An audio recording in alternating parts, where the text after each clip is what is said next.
The way you love yourself is the way you will love someone else. And I used to think I understood what this meant, but I can't unsee the way I see it now. A few months ago, I was upstairs in my room journaling. I was writing about the things I would show myself love without saying it. I thought about how I'd write my future girl a handwritten letter so she could see my love in my font.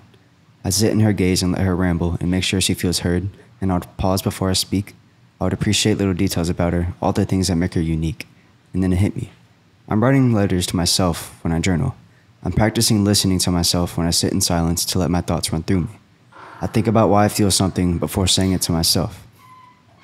The way I would think to love my girl is the way I would think to love myself.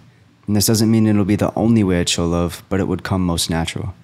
This is what it means to love This is what it means to love yourself first and then love others. It's impossible to truly love someone else authentically if you've never found ways to show yourself love. Unconditional love can only exist when an abundance of self-love. When you say I love you because of your kind heart, you're saying your love is conditional. What if this kind-hearted person upsets you one day and says something they don't mean? Do you not love them in that moment? So why do you love yourself? And maybe the question is, do you even love yourself? It's hard to love yourself when there's so much about you, right? And so much that isn't about you. You know yourself too well, your insecurities, your flaws, your dark thoughts. So of course it's hard to love yourself. It's always been conditional. When you learn to love yourself just because, without conditions, you can love someone else this way. You experience so much love within yourself that it's an outpour of abundance, of love, that's a gift. I love you for no other reason than that. That's why this episode is going to be so important. Show you how to love yourself first. Beautiful. Beautiful. Beautiful. Got 8 door creaks when I did this shit, bro. Yeah. Who was that, Roman? Yeah. That's funny. So that brings us to say, today the boys are going to take a deep dive into self-love. I'm Cody. I'm Brandon. I'm Stain. Brandon. Huh? Guys, we always forget to tell you guys, but if we're listening to this right now, I need you to listen. Like the podcast. Or rate it. If you're on Spotify, rate the podcast. If we need improvement, give us 5 stars. And like the video if you're on YouTube. And anywhere else you're on, just rate it. That'll get us to rank higher in the algorithm. And it'll get whatever streaming platform that you're on, it'll just push our video. That is truth. And so, yeah, and right before we dive in to self-love, Brandon, would you like to do the honors? It's constant noise, brother. We have a special tool, I might add. It's a game to be able to create core memories with people you care about and connect deeper with anybody you use it with. Speaking of love, if you've ever wanted to show somebody else you loved them, what better way to show them you love them by getting them a gift because you want to know all about them? All right. You're right, man. Imagine that. It's a literal gift. It's a literal token saying, I want to get closer with you. Yeah. It's called How Deep Will You Go, by the way. Original. We were gatekeeping the name, but it's How Deep Will You Go. And if you want to invest in having better conversations, just click the first link in the bio description of the video. How deep we go. The game for people. How deep you go. Value relationships. Yeah, getting boys. closer. I have a lot of notes. This is the most notes thing I've ever had in my pod. It's fine. I'll see this. Bro got it back on his notes. So, I know the printer could do that. I think we should start by just clarifying, what is self-love?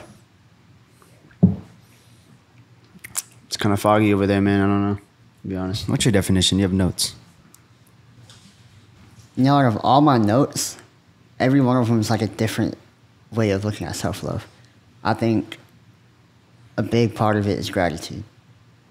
I think that's the bulk of it. Gratitude towards yourself and towards the outside world. I also think self-love is acceptance, accountability. I guess as I'm saying this, self-love is about, what defines self-love to me is traits. If you have traits of gratitude, if you have traits of accountability, if you have traits of acceptance, And if you're able to do those things, I think you love yourself. Self-respect. So I guess that would be my definition. I have a round-off definition for it. What's up? Self-love is accepting exactly the way you are and who you are and the ways you can't change. It's forgiving yourself for everything you've done that in another world you would change. And it's respecting the person that you want to become. I love that. Bro wants to get a clip. Mess with it. I can't help but notice today. Whenever I was doing my work, I was editing a video, and I noticed my AirPod. You know how like your AirPods, when they're perfect, it sounds like it's like in the middle of your head? Well, mine sounded like it was to the left. And I thought my AirPods were fucked. But then I realized it's just my ear that's fucked. I thought my right AirPod was broken, and it literally wasn't making noise, but really my ear is broken. And so, I know it's really random, but it's just weird. But I still love myself, you know? Yeah. Oh, you know what? Another random thought right before we get in. Mix cranberry juice with the red wine, and it's pretty gas, bro. I bet. Anyway. So, guys, I have a lot of hot takes on self-love. I'm pretty sure you would agree with them. Because you're like the hot take king, if you will. Yeah. Before that, when you ask for a definition of self-love, I don't have a definition, but I have a antonym, or not antonym, but like a contrasting definition. I feel like self-love is inverted love. It starts first with actions, and then you feel it. But I think with other people, it starts first with a feeling, and then the actions follow. Let me think on that for 25 seconds and see if I agree.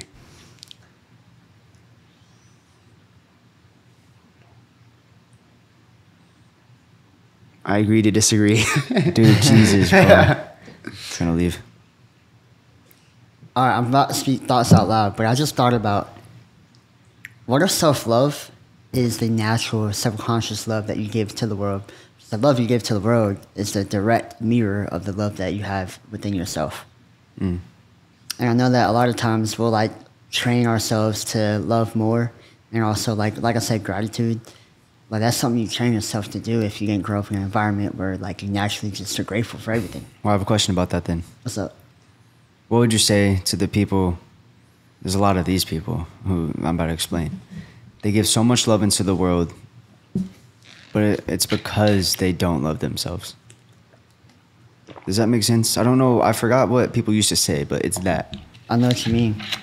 I think there's a difference between self-love and coping. I think those people are just coping with the fact that they're going to love themselves. Because someone that loves themselves is just naturally going to give out to the world. But at the same time, I know what you mean when you say like there's people that really don't love themselves, but that's kind of the drive for them to give out to the world. I don't know. I don't really have an answer for what I think that is, but I feel you. it's I just kind of have a difference. story of like self-love now, like a real story. So I think a way I show my self-love, I just said, I think with yourself, it starts with actions and then you feel it. The discipline I built for myself and like the organization, as in being like an organized person, clean, I feel like that's an act of self-love. The way I always keep my room tidy, my desk tidy, and if I like make a dinner for myself, I don't really do anything until I have my drink, it's in a glass, my plate, and then a paper towel and a fork, and then I'm like, okay, I can eat now. And then yesterday, when my girl was in here, I had like glasses, I had her water, I had my water, and then our food. And I just thought to myself just now, I was like, maybe that is exactly what it means to love unconditionally because you love yourself first.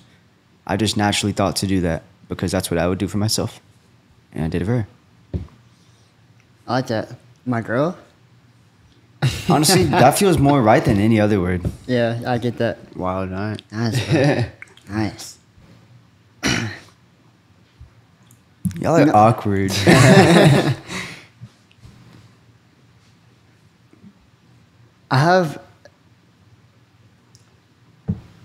I need some more of this juice, bro. This shit's hitting. Like, tell me if this is obvious, but self-love is literally the way you treat yourself. And what made me think about that is when you were saying that, like, you don't eat until you have your plate ready, until you have your stuff ready to drink. Maybe like autism, but like self-love. Like you make sure you have a good presentation. Yeah. And what if the way that you like to be loved, you know how people talk about love language? Mhm. If I reverse that, I think that if your girl, if she were to cook you dinner and if she made it like beautiful, then you put it on a paper plate, put it on a glass plate, made it look really good, and made you a drink in a glass cup, you probably feel really loved and respected. That's a good point. That's a really good point. Because to bounce off that, I think my love language is physical touch. And out of all the things that could be done for me, like just physical touch would probably be the most loving feeling. So you're probably right. You know, I have a story on that. It was about 2 months ago. I don't know who I was listening to, but it was probably a podcast, and they were talking about that said,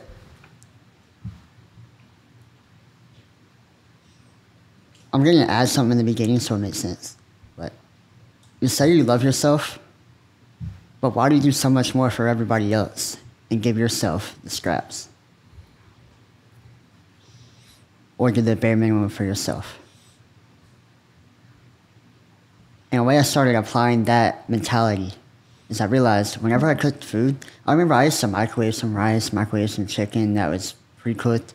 Ew, we used to eat like shit, bro. Bro, we used to eat that every day, bro. Yeah, we're insane, bro. But put mustard on that shit. Yeah, but right after that, I started using glass plates. I started cooking actual meals for myself. And I started buying myself good food. I have no problem buying my girl what she wants to eat. But whenever it comes to buying myself what I want to eat, I'm like, what's the cheapest option? Yeah. And it's like engraved in my mind to think that way. But then I realized I need to give myself what I want. And that's self-love. I've been thinking, what's the easiest option? Not necessarily cheapest. Self-love, bro. Honestly, bro, make it simple. Bro, you've been quiet. You got thoughts brewing? No, I'm only thinking about my eyeball. Oh, for real? Yeah. I do have a thought that brewed. He asked, like, before the podcast actually started, I think, if self-love is self-respect or if self-respect is self-love. And I think so, because really me plating up my food nice like that is just a boundary I built for myself. And as long as I follow that, I'm showing myself love. I'm not neglecting myself, you know what I mean? Yeah. So, it's probably like too deep though, low-key, but... All right, let me ask you a question. Do you think love comes with respect or respect comes with love?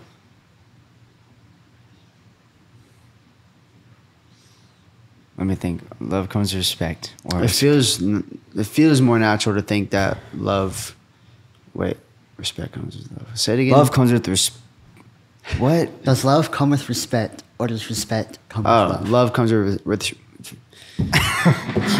leave the pie, bro. love comes with respect is what I was going to say. Feels natural. Well, yeah, but all right. Let me know if you agree. I think why it feels natural is because off the jump, first glance, you can't really love somebody, but you can respect them first. So it has to come first. And let me ask you a question, bouncing right off that. We all love each other in this house very much. But I would argue that we show the people in this house the least amount of respect than other people. If we have a meeting with each other, we have no problem being late to it. I disagree. You don't? You feel opposite? Yeah. Okay. Don't think I'm including everybody, but like, I guess like I'm not including everybody, you know? But I'll just let you know where I feel like I differ. okay. Just for the record. But I can just generalize it. There's certain things that we would do or we're not doing this with around each other or to each other that we would or wouldn't do out of respect for somebody else. Mm. And so, how does that work? Man, one of these questions where it's like not really a question. You just Yeah, it's like, how does that work though? Because if I'm having like a long work day, and I have like a date scheduled with my girl, I can be like, hey babe, like, which I don't do it, but I easily could be like, hey, do you think we could reschedule it another day? But if I have a meeting, I'm gonna attend that meeting. And I don't love that person at that meeting more than I love my girl, but I'm showing them more respect than I show my girl. Okay. I mean, my brother, I think The more you knead the dough, the less tight it is. What? what the hell does that mean? It was a shitty analogy, but it's like the dough's firm, the boundaries are firm until you knead it over in time, and you're friends with someone for a year, and so the dough's expanded. It's super easy to poke through, and you just poke through all the boundaries. I was gonna say I feel like with people you're closer with. So when you live with people, you're definitely probably the closest with them than anyone else. Maybe not like emotionally, but you see them every single day and all those other things. There's not a big lack of safety for not showing respect as there is for somebody that you barely see, and that if you did show a lack of respect, they don't have like the context and close relationship to you like someone you live with does. And so it's like unsafe to not respect them. I think it's like that. And maybe that word is comfort. Okay. Which I know is everywhere, but hopefully it makes sense. That does make sense. Like that, I actually agree with all of that. All of that. Realize I talked in syllables, bro. Yeah. Can you go through some of your notes? Yeah. Why you talking about the tangent? Whatever the fuck that was. Like, you're just like, yeah. Well, I was about to say something, and then you were like, I think I was saying it before I was saying it. All right. There's one note. I'm going to read it just word for word. I think a big part of self-love is gratitude. When I was younger and I was struggling with self-love, gratitude was the biggest thing that helped me. Literally just telling myself I was grateful. And I wasn't necessarily grateful for myself, but I was like grateful for just little things in life. What's up? Why? Why what? Why? What the hell are you talking about? Why? The note. Why the note? Because a big part of self-love is gratitude. Why? Why? Question, yeah. I don't know if I have a deeper answer. I just know that just from experience. It's not from reason, it's from experience. Whenever I started to appreciate more and show love more to the world consciously, because it wasn't always conscious for me to be grateful for everything. I think if you grow up in an entitled family, which I don't think I grew up in an entitled family, but because I think it's different. I think I grew up in like a victim mentality family in a way. I was playing with fire over here. Yeah. And I'll say, like, in a way, like, it's not their fault, because, like, it's not the family's fault, because they don't even realize it. But whenever I realize that I have, like, a victim mentality sometimes, and not even victim mentality, because I would always tell myself, like, I never would let myself have that. I don't know what it is, but it's just, I wasn't as grateful as I could be, and I wasn't as grateful as the people that I was watching on social media, like Jim Quick. I think he was, like, one of the people that really helped me. And Jimmy Quick? Jim Quick. How? He's a memory coach. And I think it was him, but Make money doing anything, by the way. Yeah. You're funny as hell. I think what he said was to write down 100 things you're grateful for every time you get sad. And that's kind of like a coping thing, but it actually did work. It did literally that? trained myself to be grateful. And every time, now, whenever something happens, I instantly think of gratitude, and it's subconscious now. And I think that, in turn, allowed it to ricochet back onto me, and I think about myself, and I'm grateful for myself for things. You know what's cool about that? What? Last night, Brandon was telling me about a perspective he learned about your subconscious mind, why you should combat every negative thought with a positive one. He said it's because your subconscious mind is listening. So it listens to understand you, because that's what it's supposed to do. And so when you say things in your mind, your subconscious mind listens. So when you finish a negative thought by flipping it around, like, she's way out of my league, or I don't know what the combat would be at, because you said that yesterday, but I don't know what the combat is. I'll think of a real one like for you. What is a real negative thought you've had today? Today? Yeah.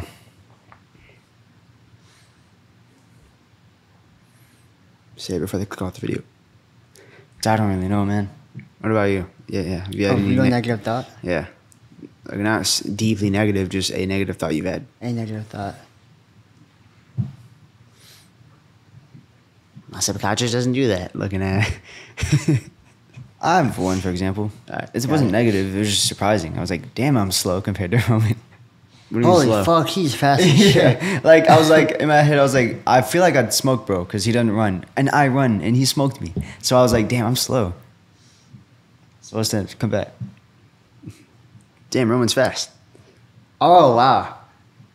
You know what that reminds me of, bro? In the book you're reading that I just read. Bro, that literally It clicked says, something in me. frame everything not as what you don't want, but what you do want.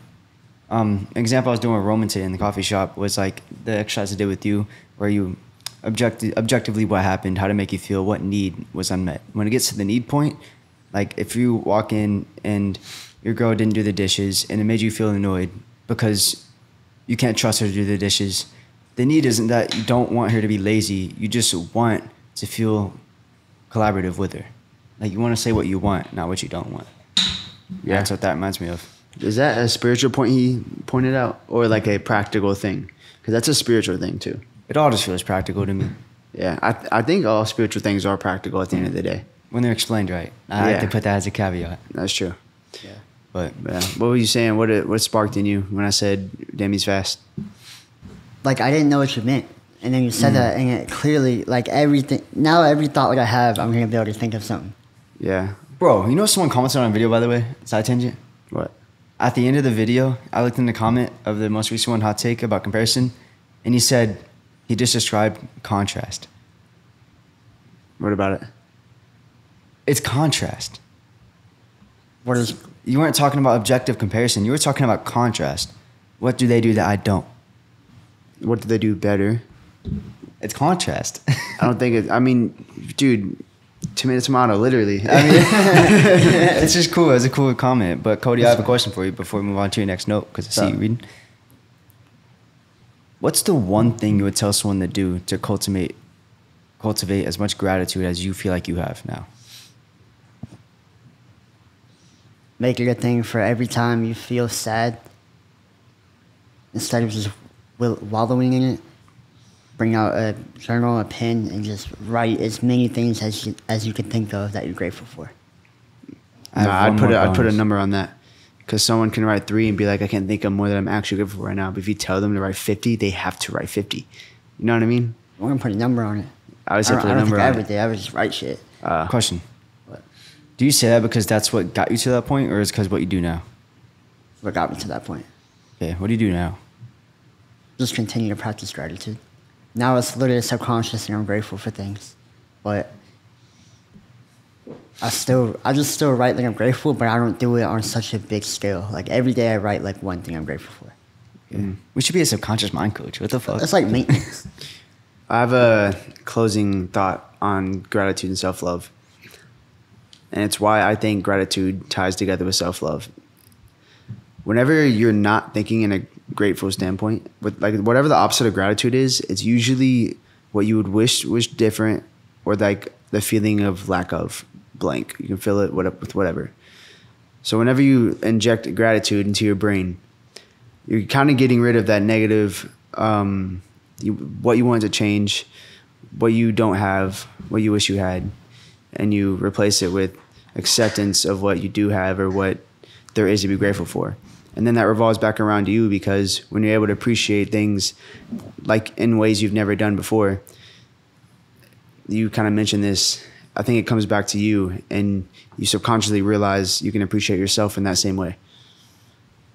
Because like I said earlier, I think self-love, a big part of it is acceptance of who you are as a whole. Not saying you can't change, but just in general, just acceptance and forgiveness and respect for yourself. And so I think gratitude revolves into the first two. I would agree with that. Yo, would y'all say the antonym of gratitude is desire? No, Yeah. not at all. Think about it. I agree, disagree on that. He said the feeling of being opposite of gratitude is what you wish you could have, where you want to go, what you wish was different. And that's all desire. Not where you want to go. I mean, what you lack. Whenever I think my definition, like how I feel about desire, is different. But from what you just said, yeah, I agree.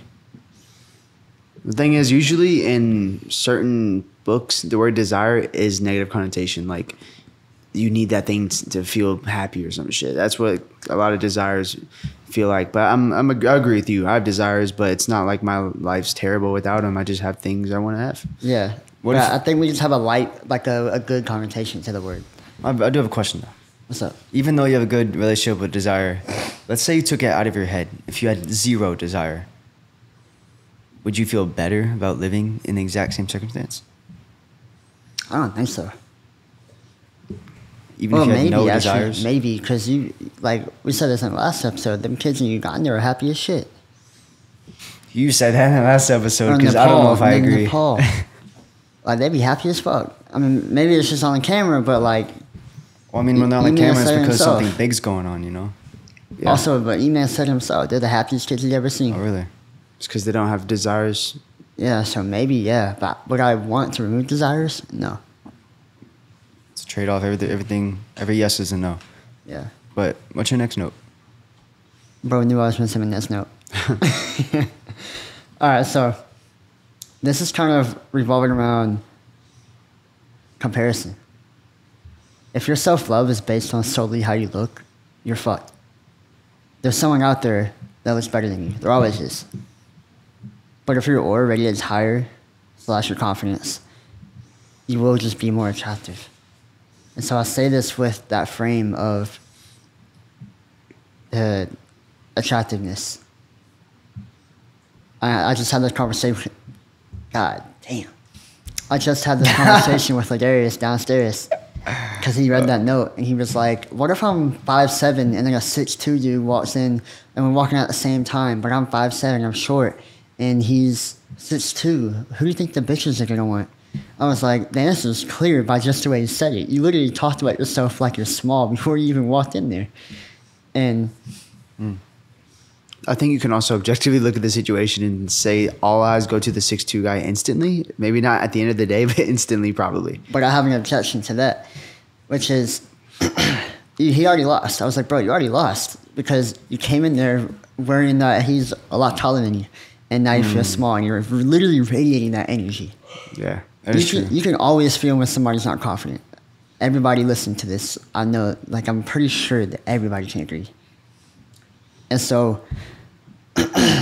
within the first 10 seconds of conversation, you can tell if somebody's reserved or if they're outgoing, or if they're confident, or if they're shy. And so I told him, I was like, yeah, maybe right at first, they're going to be attracted to him.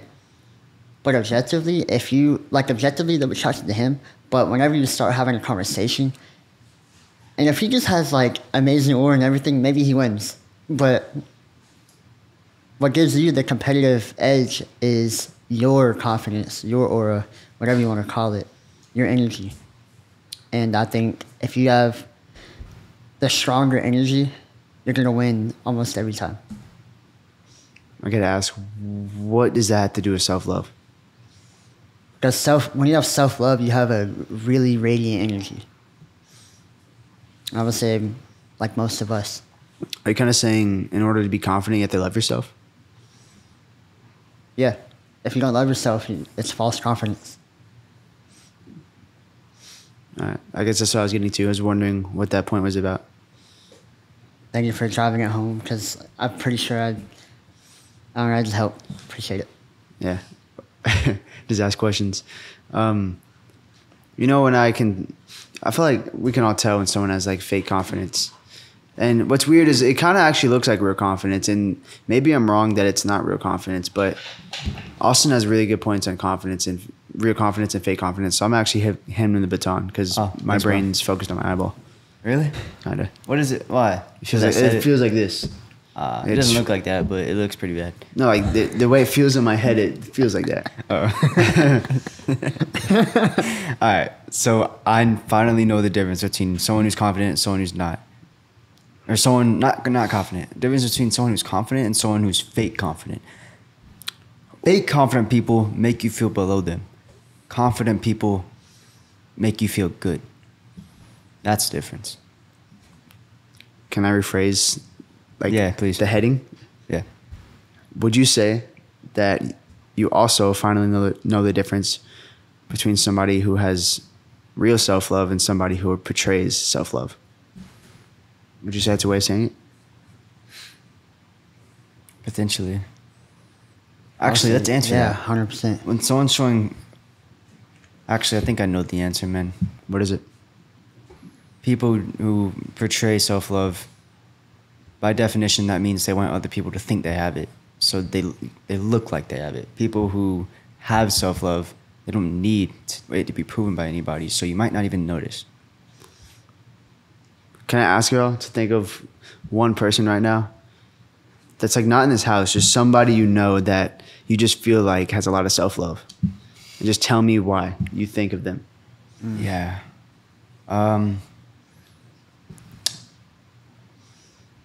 No one, it's fake. No, I'm just playing.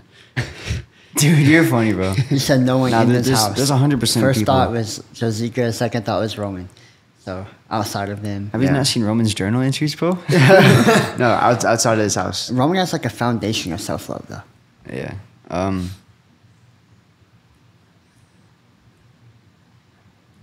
Wow. Man, it's crazy. Like, I'm thinking of the people who portray it. Like, Me too. TikTok boys who are all handsome, they know it. Like, they don't have self-love, probably. I'd say... I was talking about people. All right, look, don't think of it in a way where you 100% know they do. Just, they're higher up in the ladder. Chris Or you just Williamson. feel like. I think you mean someone you know, right? Anyone you can think anyone? of. Okay. I would say potentially Chris Williamson. But he's one of those where I'd say his self-love is through action and not really through feeling. Oh, Jules. Really? Jules, for sure. He loves himself, you think? Yes, and let me tell you guys. There was this one time, I think it was like a month ago, Water? Juice? and I realized every time I say what's up to him, it feels like he lifts me up. And his energy lifts my energy up. And it didn't used to feel like that 2 years ago. I kind of felt like a ego battle subconsciously sometimes. Oh, wow. I don't say that to like shit on him. I say that to notice the difference. And so I went up to him. I was like, Jules, something different about you. He was like, what do you mean, bro? I was like, your energy, it's different. It radiates a lot. And I've known you for like 2 years, and it's never felt like that before.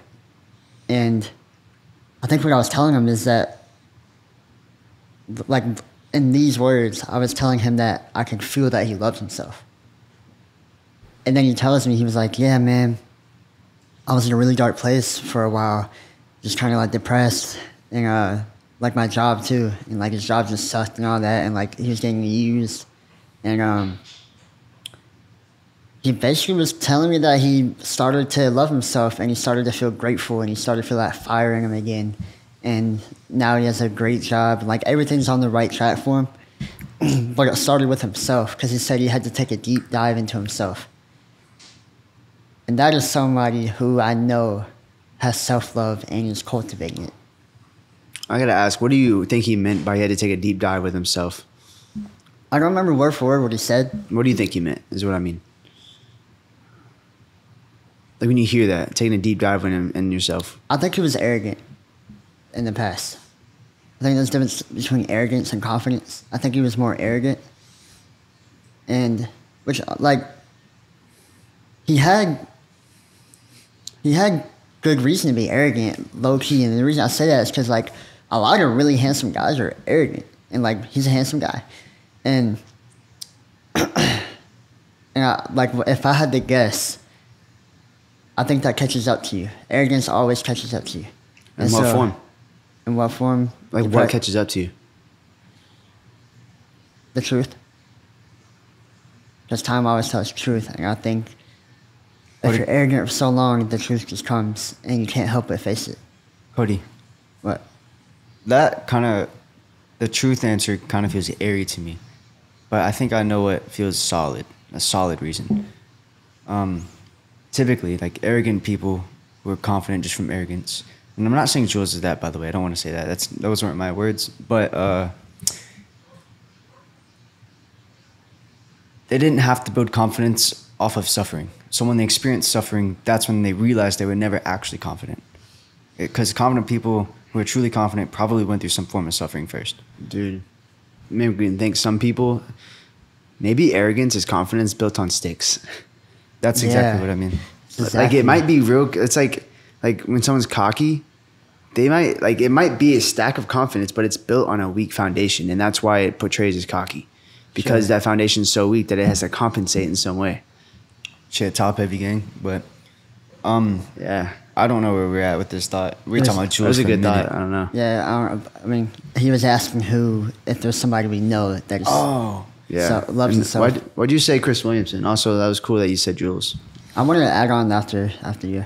Just go ahead and finish your thought. I wanted to say it surprises me how I thought of nobody for the first 3 minutes. dude, fucking hell, they need this pod. It surprises me that you had to think of somebody on YouTube and like an influencer. Bro, I think it's because like it's not like a fault of your own or anyone else. It's like no one has pure, genuine, 100% self-love, and that's why after like a minute pause, I said that, because it's like you can't always feel that way about yourself. I don't think. That brings me to want to say. I wanted to say this a little bit ago. Self-love doesn't mean you'll always feel confident. It doesn't mean you never feel insecurities.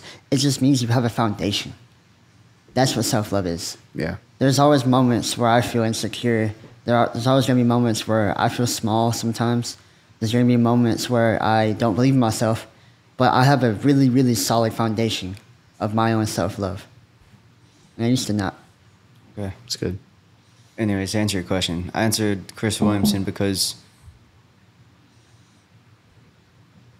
it's the lifestyle versus the lifestyle he had.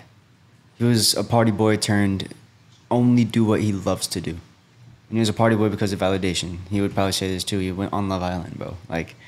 And he eventually took the podcast route. And everything he does it because he wants to. He sets his life up the way he wants to. And if I were to guess, it's not want to out of dopamine fun. It's want to out of value versus what I don't value.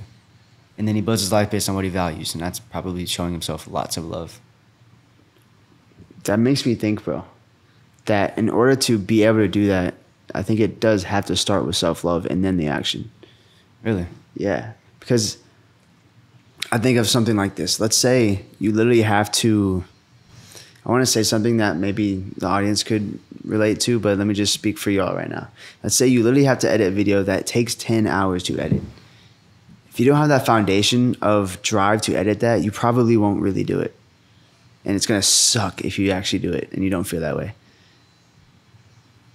That kind of doesn't make sense when it comes to love, but like to be able to notice what you value and don't value and build your life based on what you value and say no to things that people you love ask you to do, or say no to certain times or things that would be fun in the moment but don't align with their values. That starts with having a lot of self-love, I think. You're like, I love myself, so I'm doing what I value. But what comes before that is you find what you value. You find what you say yes and no to, which is a choice, and a choice is an action, not a feeling. Don't you have to know yourself and know what you value in yourself to find what you value externally? I don't think you're catching my drift. My drift is, in order to edit for 10 hours that video, it's a yes to edit that and no to everything you would want to do. So what came first was the choice, and a choice is an action. It's not a feeling. So action comes first, I think. You know what I think comes before all of that? Self-love? No, the why.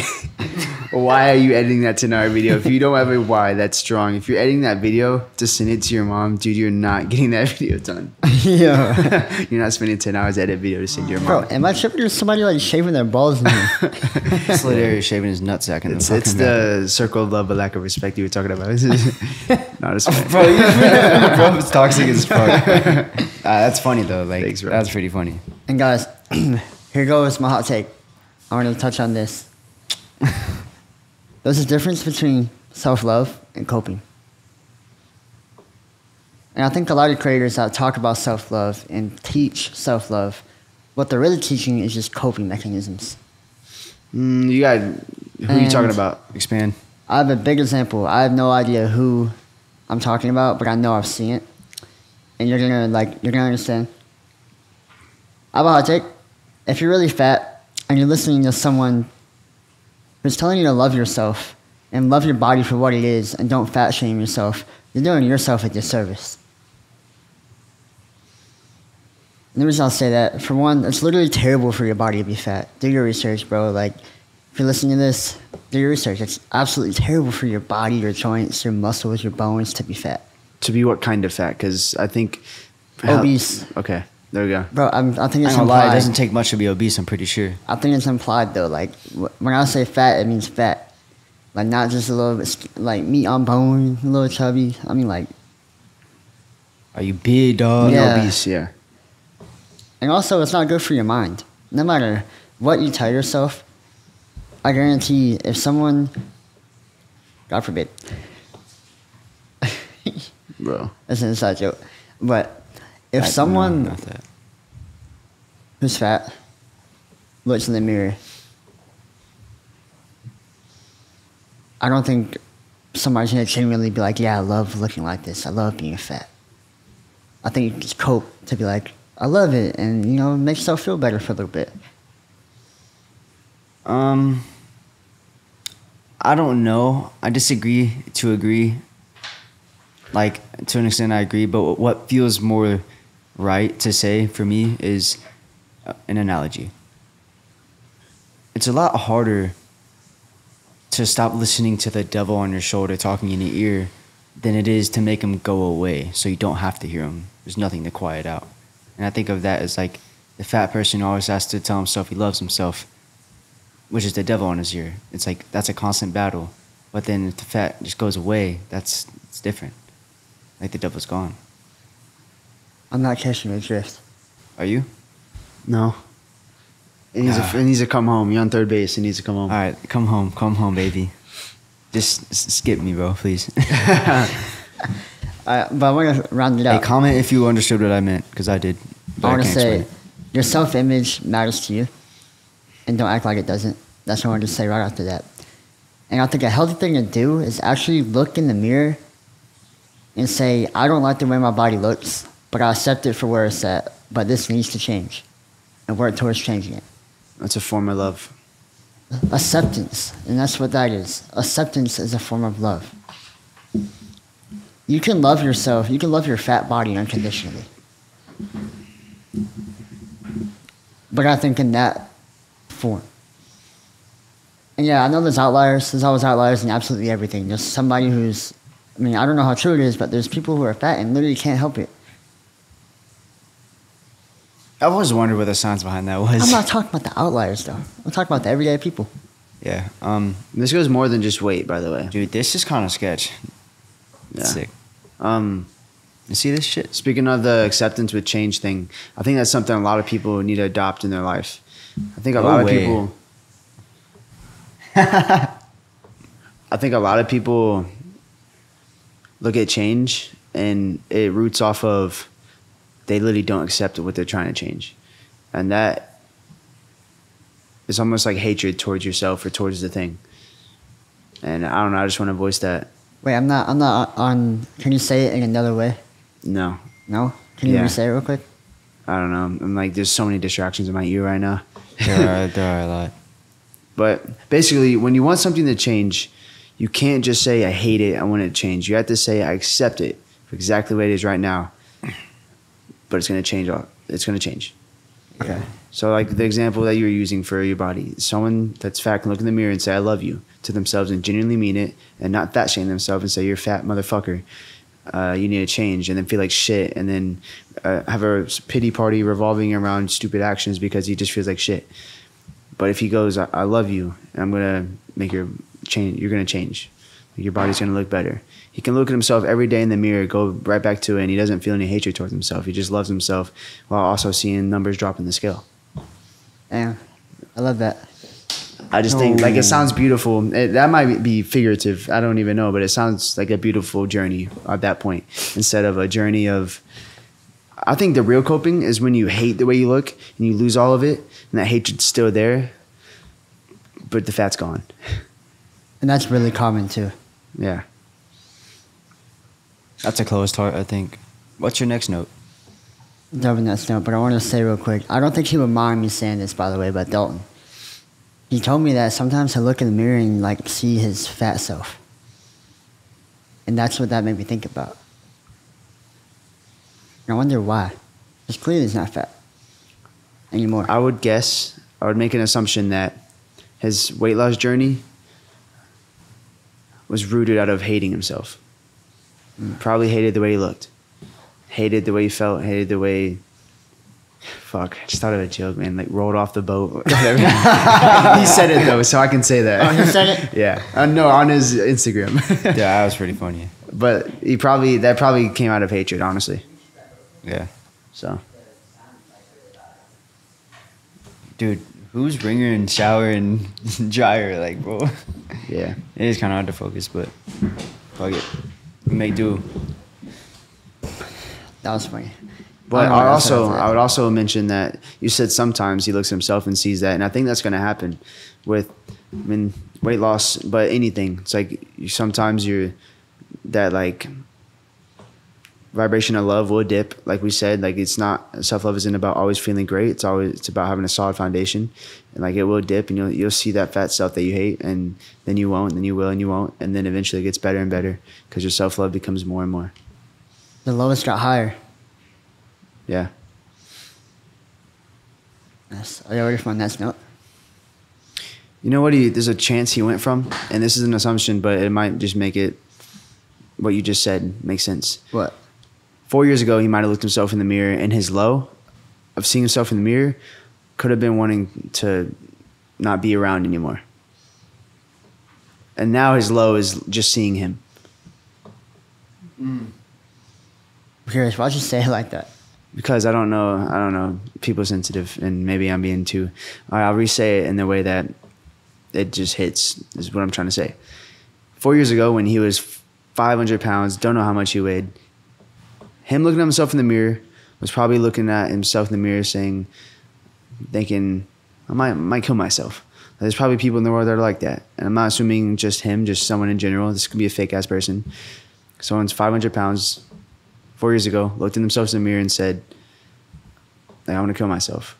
But then 4 years later, when they're 150 pounds, their low is looking at themselves in the mirror and just seeing the 500-pound version of them they were. Not as low as it was. Okay. So It's probably Morgan effect. Yeah, that definitely makes sense. that can show some growth too. I like that. Growth isn't linear. Yeah.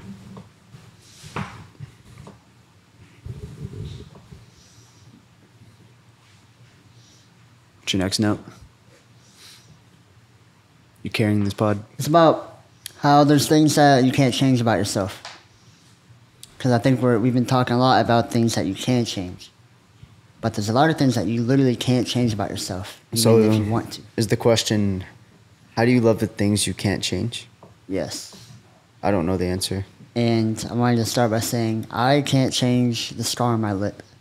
I can't change my screws under my face that are supposed to get out, but they're not out. I mean, you after 4 years. Could change Could, those. technically, but do I want to? No. I can't change the way I say my S's and how it sounds a little weird, a little different, maybe a little bit annoying sometimes. You know you can change? What? When we're filming with the rope mics, you can hold the mic a little closer to your mouth, by the way. You can change it. Anyways, bro. No, but dead ass. I got you. So yeah, there's things I can't change about myself, and there's things that you can't change about yourself. I was looking at you today, and I was thinking, what would he want to change about himself? And I'm not you, so I couldn't think of anything. Bro's guessing your insecurities. But I didn't have He's anything. like, dude, I can tell you're insecure about your hairline. It's like I wasn't, but now I am. Maybe the only thing I could think of was the way that your right eye is like 50% vision, but nobody even knows that. Yeah. And then with you, I don't think I thought about you, but I just know that you guys have something that you wish you could change about yourself.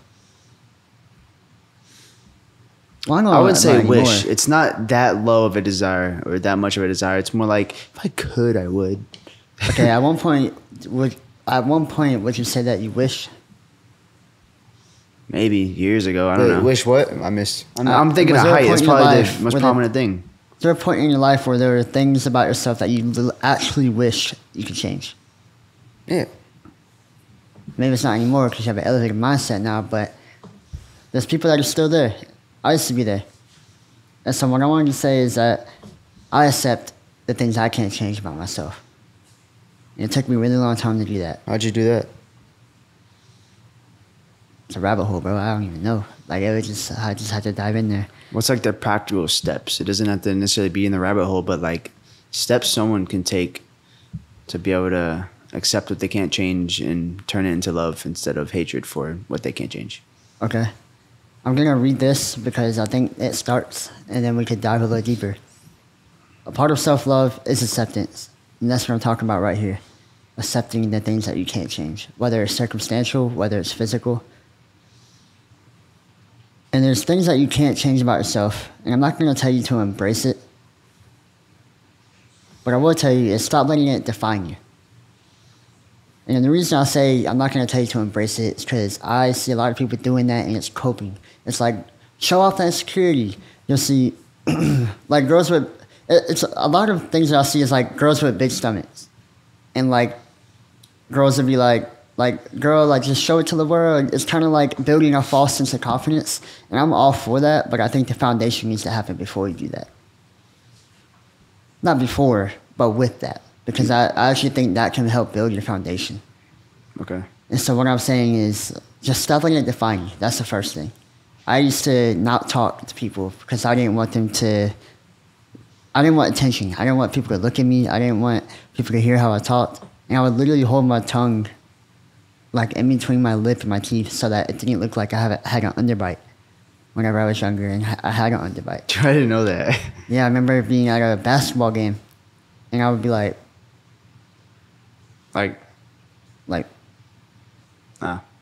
and it would just push the lip out a little bit to make it look like, because my lip was like a, and so I wanted to minimize that look. That's literally me trying to hide, and my life is literally being controlled by the things that I couldn't change about myself. How'd you stop letting it define you? Yeah. You kind of got surgery, bro.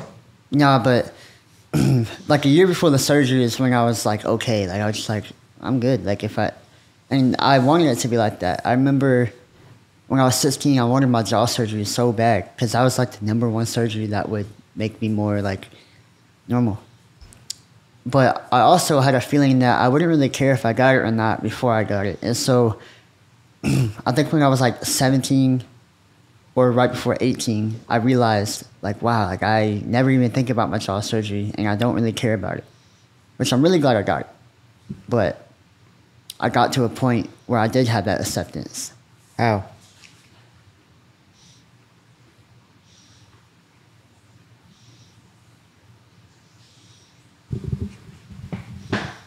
I know it's really broad, but I just took a really deep dive into it myself. I would just sit late at night, and I would proactively think about myself and think about the things that I'm insecure about and the things that I hate that I can't change about myself. And I also wouldn't let myself have a victim mentality. And so, just real quick, I want to say, if you have a victim mentality, like, God, why is this happening to me? Why me? I know I've said that before, but I've always steered away from saying things like that. Because that just kind of, I don't know, it always felt weird to me. You're removing control of your own life, literally. Yeah, even though you can't control what you're wanting to change, but it's just like putting blame on something, and I didn't want to do that. Can I ask you like a random series of questions and see if it uncovers some like steps? Yeah. All right. Would you say your underbite was one thing that, I'm going to put it this way and tell me if this resonates or not, that you used to hate about yourself, your underbite? You're just sleeping over here. Yeah. So how did you once feel about it when you were at your lowest? How would you describe that? All right, I got to cut you off quick. I'm going to remember that question, but I have to pee so fucking bad right now. All right. Give me 1 sec. All right, I'm back from my piss break. All right. Do you want me to re-ask that first one or no? Nah, you good. All right. So I'll ask the second one again. Let me actually start from the top so I can actually remember. Would you say that your underbite was something you once hated about yourself? Yes. How would you describe the lowest feelings towards it? Like when you felt the worst about it? I wasn't a handicapped person, but I felt handicapped. What else did you feel? I felt like I compared myself to y'all a lot. I felt like I couldn't do the things y'all did because of that. So you felt held back behind it, for sure. Yeah. You feel judged for it by everyone? Literally everyone? Yeah. I think I have a story in my head that's pretty accurate, but I always would think about how people probably make fun of me whenever they're not in my presence. Yeah. How would you describe the best you felt about it? The change of you on it? I would say right now when I just realized that I don't remember the last time I thought about somebody making fun of me. Really? Yeah. What do you think changed? Just I'm the sure big scope. What do I think changed? Yeah. Self-love and acceptance. I finally energetically accepted that it's something that I couldn't change. What is something from when you hated it and felt like everyone judged you and it held you back versus you only remember the last time you thought about someone making fun of you? What is something that you did consistently all the time, like a step you took? Practice gratitude. Literally all the time. For random things or you or what? Anything, bro. Everything, bro. I would practice gratitude, things around me, little tiny things like a pen, this piece of paper, the ink on the paper, myself, but not so much physically, more so like what I do for myself. What other things did you do? I'm gonna name some random shit and it might make some come to mind. Did you make sure every time you looked yourself in the mirror you thought of a positive thought? Or Not necessarily, no. anything like that? I have practiced doing that in the mirror, though, where I say, like, I love you. I have done that. I built my confidence. That's a pillar of my confidence, is doing that. Look at myself in the mirror and just rewiring my brain over and over again. That's the thing I did. I rewired my brain. I don't remember the last time that I thought about somebody making fun of me because I rewired my brain to stop thinking about that. Because when I think about it now, I'm pretty sure there's still people that make fun of me all the time. Do you think remember that you said you had that story in your head. You probably feel like everyone made fun of you. What % of everyone do you feel like makes fun of you, like actually? Now, I think there's a lot more respect to my name now. So I would probably say like maybe 30%. You think that's because of that respect for you, or just in general, it would still be 30%? I don't think I radiate the confidence of somebody who has a low self-esteem. I think if I did, then it would be easy to make fun of me. What about the asshole kind of people who make fun of you because they're coping, because you're confident? Yeah. What about them? Do they not exist? They're part of the 30%? Yeah, they're Yeah. part of 30%. Yeah. What would you say about those people? As like, Dude, I feel like you're in court. In context to this podcast, what would you say about those people? The people that would make fun of you as a way to cope with the fact that they see you're confident when they think you shouldn't be because they're not. I know what to say. Can you re-say it? You can re-say it since you know what I'm saying. You probably have it concise in your head. I mean, I know what to say to them. All right, but I know what you're saying. What would you say to the people who make fun of you because of the confidence that they lack? Like, what would I genuinely want to say to them, or what would I say about their character? What would you say for them? For them? Like, basically me interpreting them. Or am I giving them advice? Am I speaking from them or to them? About them. About them. Yeah. Like Okay. if someone's like tells you like people make fun of them and stuff, and you know the people they're talking about are those kind of people that cope. Would you I say? think you're saying it for me. There are people who are coping. There's outliers, people who make fun of people who actually like don't have low self-esteem. I'm looking at them, and What if I do have low self-esteem deep down? you might, but which like I think sometimes you probably do, but you make fun of people too much to like I don't know. That's a whole rabbit hole, bro. But I think there is outliers. There is outliers in everything. But the vast majority of people who make fun of people just aren't happy with themselves. That's something that mom used to tell me. And I'd be like, why are you telling me that? Like I already knew it. And I was like, that doesn't make me feel better about getting bullied, bro. That's sweet as fuck that she said that, actually. Said what? I don't remember, but I just remember my instant reaction was that sweet. You're funny, bro. He's weird. Either. But I think I know what to say about I would them. say, yeah, I want to hear what you got after. They're coping. And I think the realization that they're coping makes it not hurt. Like, they're not making fun of you. Well, they are making fun of me, but they make fun of me because they have a void in themselves. And I don't know how that correlates. I think you might be able to, like, bridge that gap, but I just know it correlates. I might be able to close it. And I said my full thought, but now I have it even fuller.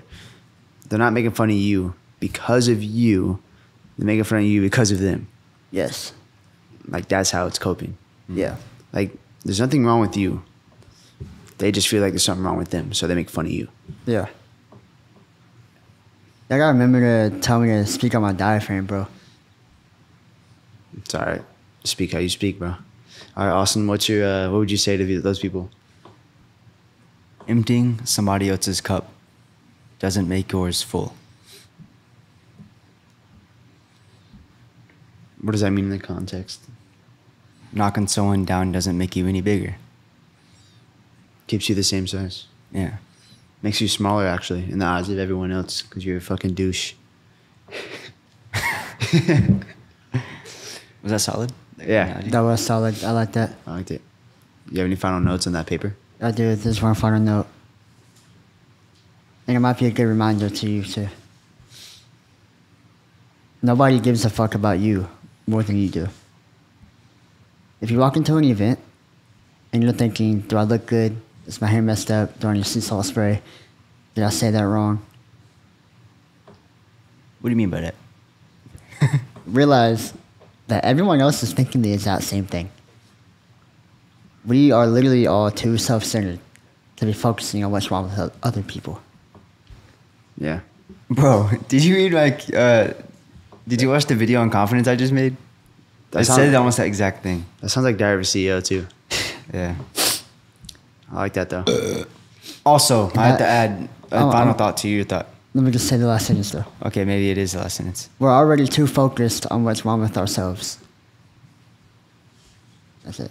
And if someone does judge you, it's because of the judgment that they fear getting. That they fear getting? Yes, because they are too focused on themselves. Yeah. Does that make sense? Yeah, it does.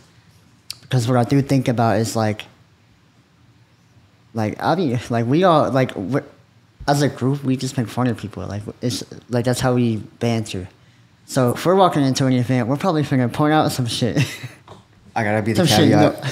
I ain't pointing shit out, but I'm laughing. Yeah, which like it's usually Brandon and Ledarius. They're not usually only. It's because we're both deeply insecure, so we have to project that before someone else notices us. Bro, Jesus. And then it just be funny. Yeah. And so I think there are outliers, and we are the outliers that will still make fun of somebody. Yeah. And point out things. You know what I think it is, though? It is something. Austin could probably finish this. Me and Ledarius probably always, I won't lie, like we do like make fun of people, but not like in a, I don't know. It probably is fucked up, and I'm coping saying it's not, but it's like, it's not to bring anyone down. It's purely because we know it'll make the people around us laugh. And that's because of some unmet need or something. Like me and him always need people laughing around us. Why? I don't know. What does it make you feel when someone doesn't laugh? Well, it's funny. I laugh, and then everyone else laughs because I'm like, I always notice when no one laughs. All right. What about What? How does it make you feel when someone laughs at something you do? Probably appreciated. What's deeper? What's the deeper need? Is it validation? Almost like connected. I say we're connected because all my humor is like inside joke funny. Like you have to know me, know what I think about, you have to know yourself, the way your humor works, and that's when I'm funny. Okay. So it feels really connecting when other people laugh. I think that's valid. And this is an addition, not a let's go deeper. Being connected requires two parts. So I'm wondering For the single part, you. Let me know if I'm wrong or right. Could the deepest need be to be seen?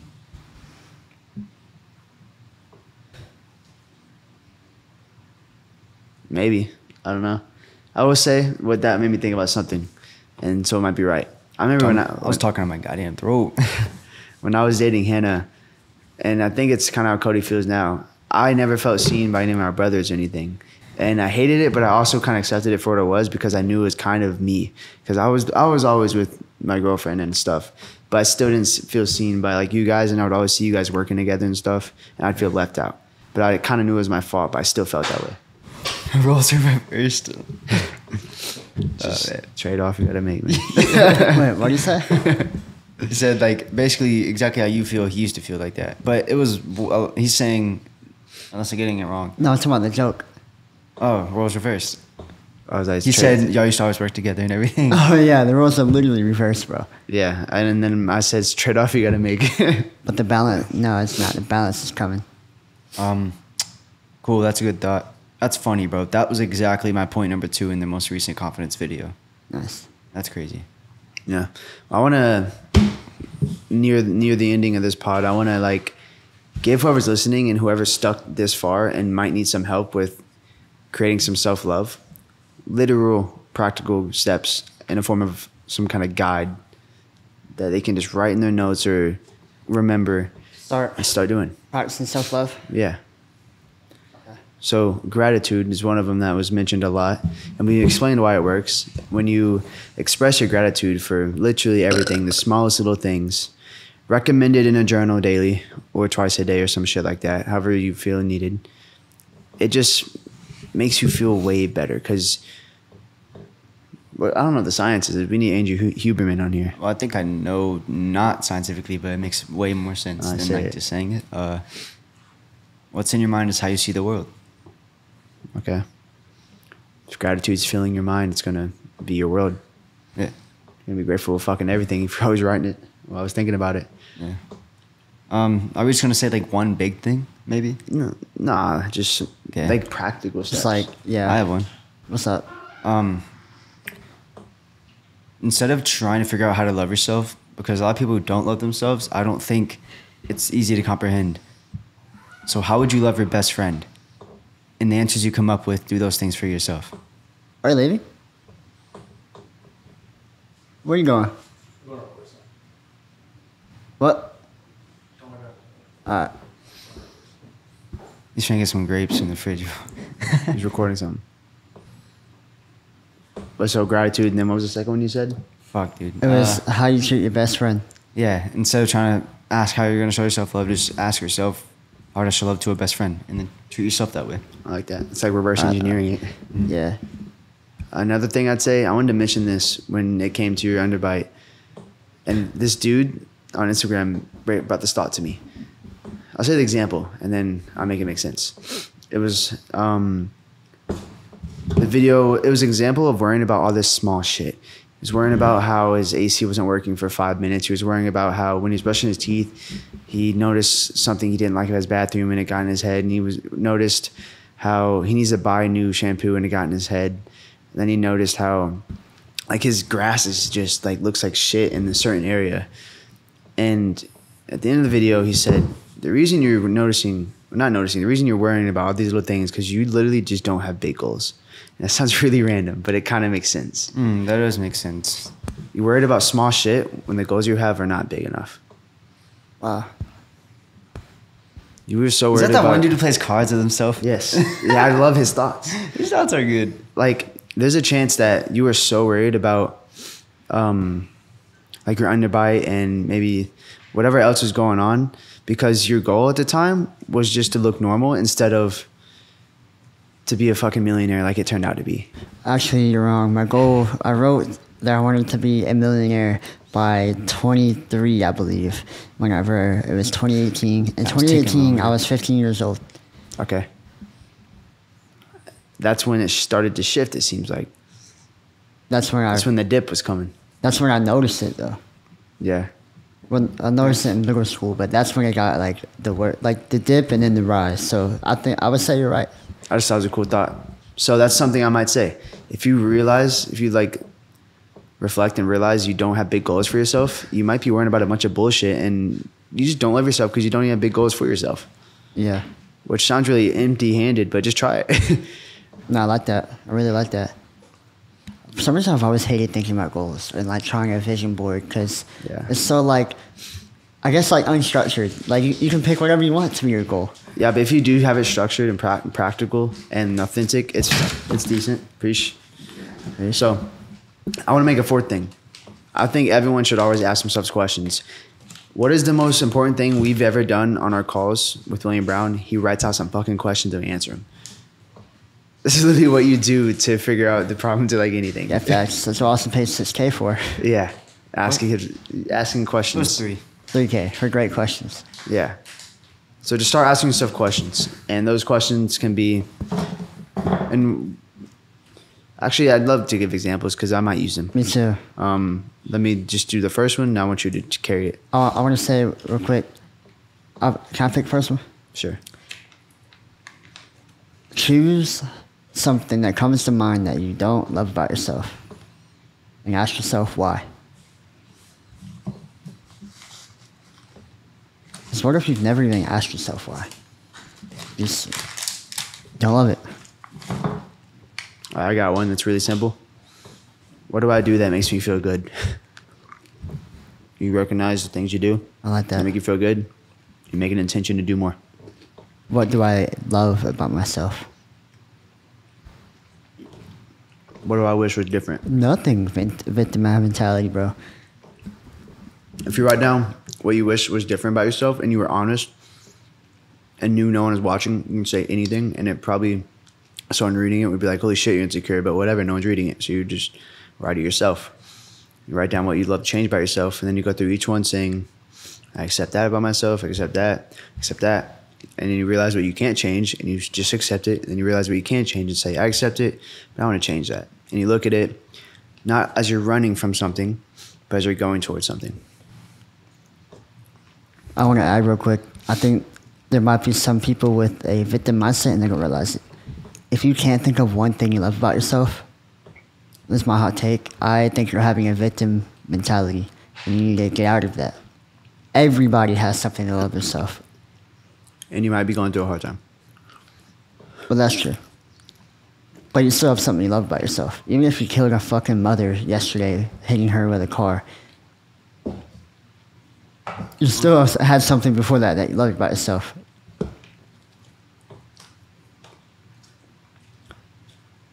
I'll go ahead and do that while we keep going. I want to add something small to do. And it's just take deep breaths. That sounds stupid. But literally just start taking deep breaths. Whenever you feel overwhelmed, whenever you feel starting to feel sad, anything, any type of off balance feeling, take a deep breath and center yourself. It'll make everything you're doing a whole lot easier. I was going to say, put yourself at ease. Can't find the question, but there's a question here that says, what do you really love about yourself? All right, well, that's a question you should ask about yourself. All right, another question from the game I would ask myself. What game? Our game. How did we go? Original. Who do you love most in life and why? Oh, wow. That should go in. If you answer that, you answer why, you can use that to do the things they do or be the way they are. Just ask yourself, do I have those traits too? Because clearly you value them. Yeah, that's what I mean. Nice. Good. Mm-hmm. Do we have questions to answer? Yeah, we have a lot. What's up with it? I We're like trying to answer 3. All right, I'm going to pick a random one. I'm going to just pass the phone around. Fuck, we've been going for like an hour and a half. By the way, I ask a question about self-love. Let's pick 2 to answer. Well, a lot of it is like, what is it? How do I find it? I want to answer more like detailed questions. We're about to answer 2 really good questions that revolve around self-love, and you don't want to miss it. A lot of them. Holy fuck, I found a good one. Okay. When I meet someone I like, I slowly stop doing the things that help me grow and lose that self-love. Tips? You're putting them on a pedestal. That's what it is. You put yourself off of it and you put them on. And honestly, the biggest tip is you have to be selfish with it. Because I can't tell you to be selfless and be like, put yourself back on a pedestal. Because it's like, I really love them. So then I'll probably tell you this. When they fell in love with you, it was because of the person you were. And if you let that person go, they don't love you anymore. Because you're not the same. It's pretty fucking harsh, but maybe true. But no, love is conditional. That's a whole rabbit hole. But Good luck finding unconditional love, bro. no, it makes sense. Dude, that is good. I wanted to. Fuck, bro. I say that lightly, by the way. I'm not saying they're gonna not fall. I'm not saying someone's gonna fall out of love with you, but that happens. Also, I want to ask you. What? Recently, have you seen yourself teetering on that at all? No, and I don't have to answer it other than an example. Text her this morning. Good morning, love. Just want to let you know I will not be on my phone today because I have a lot of things to do. But great, beautiful day today. Heart. Okay. It's boundaries. The reason I like that you picked this one is I resonate with that a lot with Hannah. Do y'all remember? We were all three grinding in the fucking gym every single day. These are hitting. Trying to become state champions. Yeah. I would sacrifice that, something I really valued, by making my girlfriend at the time not sad for a few hours. And I say that, it sounds fucked up putting it that way, but she used to be upset if I worked out every day, didn't give her one of those days to hang out after school. And I hated that so much. So I feel what that person might feel. Yeah. And mine, it wasn't exactly because of how she felt, because I still made the choice. It was almost like a way of out of some hardship for a day too, so for me. Mm-hmm. But then sometimes I was like, fuck, man. And I would do it. So I'm glad they asked that. It's a great question. I want to add just one more thing is be aware of it before it happens. They're clearly aware of it. Now for the next person that comes along, be hyper aware of that. And also know what your goals are. Be aware of what your goals are so that you don't sacrifice those goals to please the other person. Okay. I think that person might be saying that person's in their life and they've noticed themselves stop doing the things that made them grow the way they did. Yeah, then what I said might hit home, bro. I'll say what really helps that person the most is the fact that they're just aware of that, because that'll bring a lot of clarity for them. Yeah. I mean, I agree, but sometimes without like that clear perspective, it still feels foggy to think about. Yeah. And I saw the word lose, that self-love, and I thought of the reason why you lose it is because it's not on your mind anymore. Before this person came along, you were on your mind. Now that they came along, they're on your mind. And so it might just be as simple as reframing and re-asking the questions you already knew the answers to before they came along. So maybe example is, what do I really value about myself? And then find ones that you know you had and it's kind of slipped. But now that you can bring them back, you can keep that self-love growing. I'm not gonna lie, it's a lot harder to bring a new boundary than it is to keep an existing one. That is true. It's doable. But you still got it. It's still doable. I want to ask something about that. It's like almost like see if y'all agree. You mentioned how they were the focus when it came to love. It was themselves and doing the things that helped them grow when it was just them. But now somebody else is in their life that they love. And so I know you're supposed to essentially love with a full heart. So you're not pouring from a half empty cup. You're pouring from a full cup and just overfilling into someone else's. But it's easier said than done. Yeah. It kind of does feel like when someone's in your life, it's like now they're what you love. It's not just you. Like it was 100, now it's 70. Oh, yeah. Like you do 70% of things you used to. But in my head, I'm like, is it supposed to be that way, kind of? You know, I would probably answer yeah, because at the end of the day, I said it in the podcast, every time you say yes, you're saying no to something else. And maybe that is saying no to some of the things you did for self-love. Some of the things that grew you to who you became won't continue to make you grow, but they'll make you feel good. And that could be the sacrifice of a new love. Yeah. Maybe. Yeah. I think a good question. I like what you said. I think they should really listen to that fucking answer if they're listening to the pod. But What was the answer? his answer, it's nice and long. I don't know. And long story short, the key word was lose self-love. You lose things that you can't find. You can't look for. They were on their mind before this new person came along. Now this person's on their mind. So it's easy to forget the things you did for self-love. Camera that. I know been going too long. Yeah. Jinx. I have another question, the final question. I like that one too. How do you love... No, not that one. Yep. Sorry. This is a good one. Oh, how can I love myself while doing things I absolutely hate? That's not the one I wanted you to pick. Yeah, I know, but that one's... It's good. Which one did you want me to pick, by the way? What do they mean Which one by did? that? How can I love myself while doing things I absolutely hate? Well, there's only two things they could mean. It means things that they hate that they do, or things they just hate to do. Yeah, like what part do they Let's mean? answer though? both. Yeah, that's Okay. what I'm saying. I think when you're doing things that you hate to do, not necessarily that you hate that you do in a shameful way, you just hate doing the thing. If you gotta do it, you gotta do it. Yeah, I mean, I hate to say, like, there's no real answer other than man's search for meaning. Like, honestly. Yeah, I Like, think there's that some book things. might be the answer, bro. That is a beautiful book. Sometimes shit that sucks. It's nice that it sucks because you get this like another block of holy shit that sucks, and everything else doesn't suck as bad. So if it's that kind of thing, like there's just things they hate doing that they just do and they kind of have to do. Kind of just realize that's what things that suck feel like. Everything else sucks a little less, and it's always temporary. Yeah. I wanna. I want to answer that differently, but right now that's my answer. I actually have an answer from the Tupac movie. What the fuck? When he was in jail for 18 months, his mom went to him to visit, and she said, "Your body might be in jail, but fuck me." She said, "Your body might be in jail, but your mind can never be in jail." So, What the fuck does that mean? it means like doing things you hate. If they're doing things that just suck, as in hate, like their body's doing those things, your mind's not doing the thing. So you're kind of free from it, anyways. Like that's what I think man's search for meaning is all about. Okay. What about the other? I want to answer the other side. Which other side? The one where they do The things other they hate side, they do? yeah, he's doing things that he hates that he does.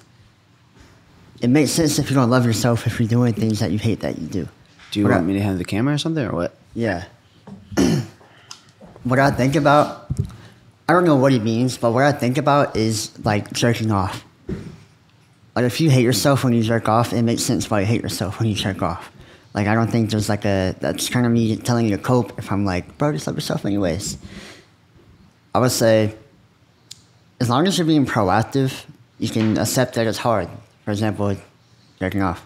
If it's a guy, there's a big possibility he jerks off and he probably tried to quit. There's already courses for quitting jerking off, so. I would say to just accept that it's a hard thing, a hard habit to kick. And then you don't have to hate yourself for it because you know you're working to be better. Yeah. You only hate yourself if you're doing something that you hate and you know you're not working to make it better. You're just doing it. I have an answer.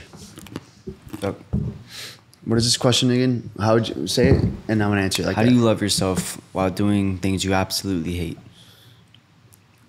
I guess my answer isn't to answer the question, it's to put it in perspective.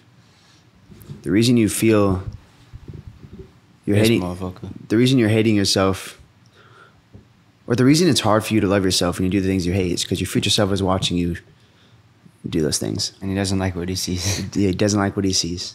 And that's who you want to become. And that person's like, he just doesn't like what he sees. There's a reason things don't feel right, is what you're saying. Yeah, it doesn't feel right. And you know it doesn't feel right. It's just hard. What separates the doing from what's right to what's not, usually, is familiarity and comfort. And that's a really hard thing to get through even when you're aware of it. But you can. And I think having a strong enough why and building your discipline allows you to push past that. That'll complete the pod by coaching. Coaching program coming out soon. Actually, though. There might be a survey in this description. I don't know. Just in case, if yeah, there will be. One of the links in the description will. Actually, I should probably pre-frame that. All right. I got you, man. Yeah, go ahead. I'm fried. So, before we end the pod, we want to let you know that we are planning on starting coaching for just fucked it up too, buddy. So I don't really know. All right, I got you.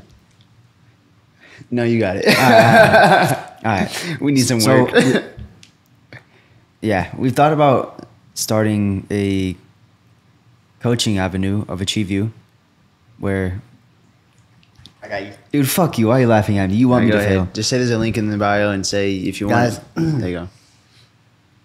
What they're trying to say is that we've heavily thought into putting action into starting coaching to teach people to rewire their brain so that they can rewire their life. And it would be for people. It would be for people who aren't where they want to be in life. And the reason you're not where you want to be in life is because of your mind. And so we use what we call perspective thinking to rewire that. And so there's a link in the description, which is a survey. And it's like, it'll take, what William Brown says, 60 seconds. It'll probably take 2 minutes. That's like, you want to do a 15-minute sales call and it's like an hour. It'll take 2 minutes. But fill out the survey, help us actually cater it so that we can actually provide as much value as we possibly can for you guys. Because we don't want to just shoot in the dark and be like, we think this will help them, and then actually don't do nothing. And so, we need y'all's help. Fill out the survey. That's cringe. Yeah. Also, another thing. How Deep Will You Go is the #1 deep conversation card game In the world. Self-proclaimed, but it's true. And so if you want to invest in deeper conversations, better connections, better love life, better friendships, that is your avenue to do that. And I love you guys. Yeah. Survey for coaching in the description. That's the pod.